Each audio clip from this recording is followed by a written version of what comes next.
How are you doing, Ryan? Doing fantastic. Ryan, when's the last time you made a payment on your mortgage?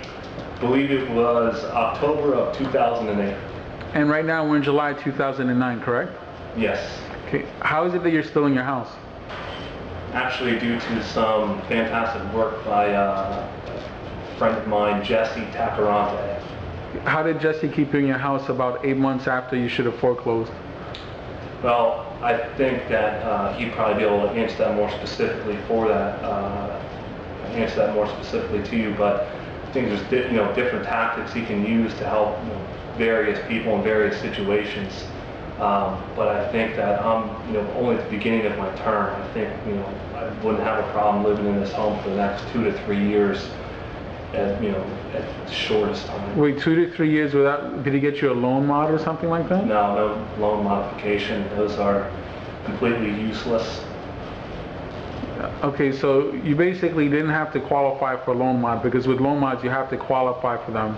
He's had you in your house since October without paying, so that's about 8-9 months, and he can keep you there for another 2 years without paying, correct? Yeah, I would say 2 years at a minimum. And I mean, how long? I don't know. I think we could wait and see. But even at for the cost of doing so, I mean, my mortgage payment was close to $10,000 a month, and for the cost, I mean, that's actually if I lived in it for additional 2 weeks, it would pay for itself. So anything after 3-4 months, I mean, it's just strictly profit to me.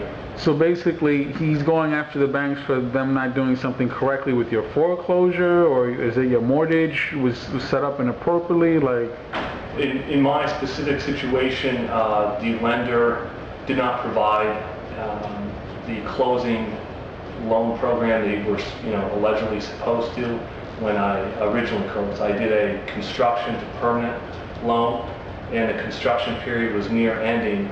And during the time the construction phase was finalized, all the banks suffered their big losses. The programs they originally offered to me were not available at that time. The bank could not offer it, so they pretty much were not able to deliver on their work. Thus, the reason we're going after them. So basically, he got a paperwork loophole, exploited it, and he's basically keeping you in your house for 2.5 years off of a paperwork loophole. Yeah, I mean, and as far as the time frame, like I said, we'll see. The real goal would be to actually, win the complete case. We'll see if that's possible. Going to depend on exactly how everything, pans out. But yeah, I would say at least a couple years, if not more. And a lot of people were caught behind the 8 ball once the banks basically went belly up. So there's probably tens of thousands of people who are going through what you're going through. They don't even know that there's loopholes in their paperwork that can keep them in their house, correct? Yeah, exactly.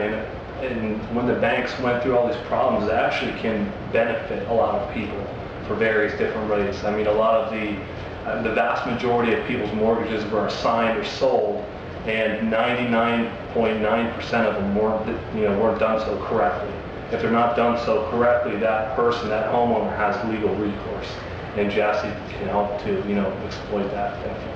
Well, he's definitely helping you out, because you have pretty much 10,000 times 2 years is about $2.4 million, $240,000 worth of mortgages that you're going to have to slide on because the banks didn't do their paperwork the way they needed to.